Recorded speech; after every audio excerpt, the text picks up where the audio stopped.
Hello everyone, my name is Manish. मैं इस video पर बात करने वाला हूँ मासिक आकलन माह अक्टूबर 2023 कक्षा 7वीं विषय विज्ञान का सॉल्यूशन इस वीडियो पर बताने वाला हूँ। तो स्टूडेंट वीडियो को लाइक शेयर और यूट्यूब चैनल को सब्सक्राइब कर ले। पूर्णांक है 25 अंकों का, समय 40 मिनट। वस्तुनिष्ठ प्रश्न। प्रश्न क्रमांक पहला, श्वसन तंत्र का महत्वपूर्ण अंग है नासिका गुहा, श्वास नली, फेफड़े, श्वसनी। इसका आंसर होगा फेफड़े। नम त्वचा द्वारा शोषण करते हैं मच्छर, जोंक, मछली, तितली। इसका उत्तर क्या होगा? जोंक।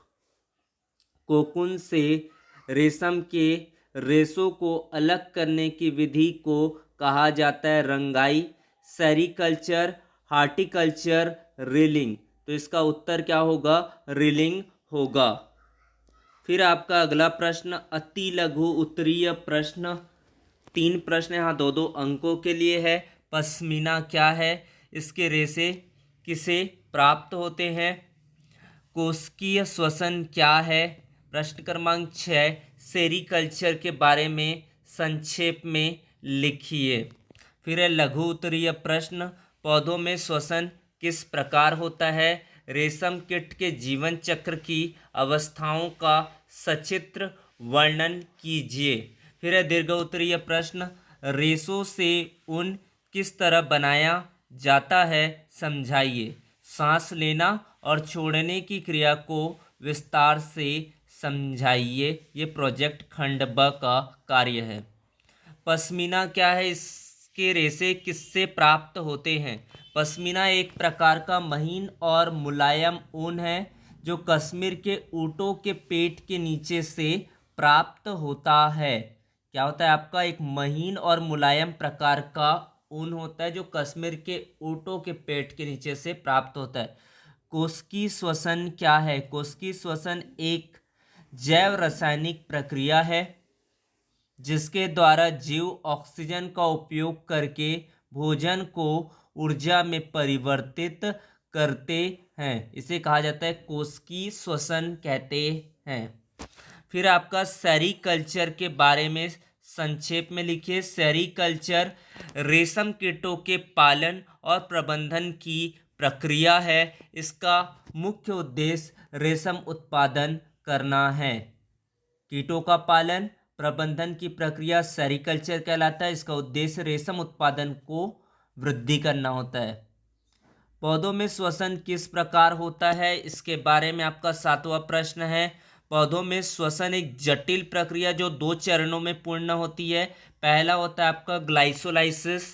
इसमें इस प्रक्रिया में क्या होता है? इस चरण में ग्लूकोज को 2 पाइरूवेट अणुओं में तोड़ता है। इस प्रक्रिया में ऑक्सीजन की आवश्यकता नहीं होती है। ग्लाइकोलाइसिस ग्लूकोज के 2 पाइरूवेट अणुओं में तोड़ता है। क्रेब्स चक्र, यह चरण पाइरूवेट को कार्बन डाइऑक्साइड और पानी में तोड़ता है। इस प्रक्रिया में ऑक्सीजन की आवश्यकता होती है। पौधे श्वसन के लिए ऑक्सीजन को पत्तियों के छिद्रों के माध्यम से लेते हैं। श्वसन के दौरान पौधे कार्बन डाइऑक्साइड और पानी को छोड़ते हैं। इस तरह से इसका उत्तर रहेगा। इसका स्क्रीनशॉट ले यहाँ से। फिर आपका अगला प्रश्न यहाँ पर, रेशम कीट के जीवन चक्र की अवस्थाओं का सचित्र वर्णन कीजिए। रेशम कीट के जीवन चक्र की 4 अवस्थाएं होती है। पहला होता है अंडा। रेशम कीट मादा रेशम कीट द्वारा अंडे देती है। अंडे से लार्वा निकलते हैं। लार्वा पत्तियों पर भोजन करते हैं। लार्वा के 4 चरण होते हैं, प्रथम, द्वितीय, तृतीय और चतुर्थ। ये लार्वा के बारे में। प्यूपा, लार्वे के 4थे चरण के बाद यह प्यूपा में बदल जाता है। प्यूपा एक कोकून बनाता है जिसमें यह परिपक्व होता है। अंडा, लार्वा, प्यूपा। फिर आपका अगला है वयस्क। प्यूपा से वयस्क रेशम कीट निकलता है। वयस्क रेशम कीट केवल 1 सप्ताह तक जीवित रहता है। इस तरह से आपको रेशम का जीवन चक्र आपको बनाना है। इस तरह से आपको उत्तर रहेगा पूरा। इसका आप स्क्रीनशॉट ले ले यहाँ से। फिर आपका अगला प्रश्न है, रेशों से ऊन किस तरह बनाया जाता है समझाइए।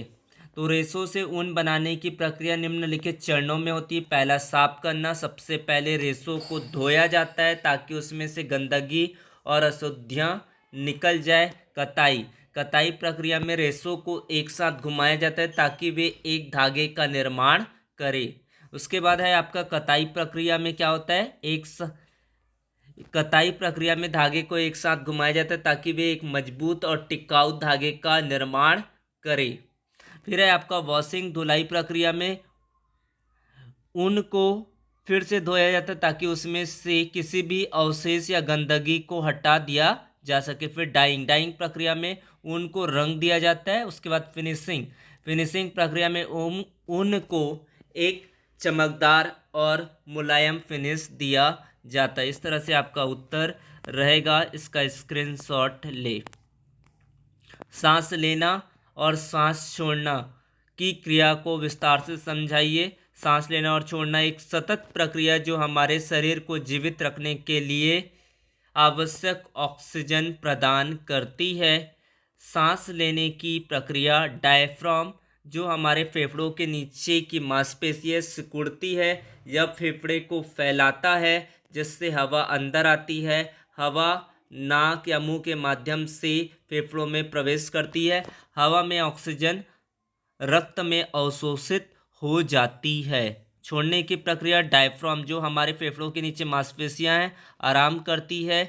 यह फेफड़ों को सिकुड़ता है जिससे हवा बाहर निकलती है। हवा फेफड़ों से नाक या मुंह के माध्यम से बाहर निकलती है। रक्त से कार्बन डाइऑक्साइड हवा में छोड़ी जाती है। इस तरह से आपकी प्रक्रिया होती है। तो वीडियो को करें लाइक, शेयर और सब्सक्राइब। धन्यवाद।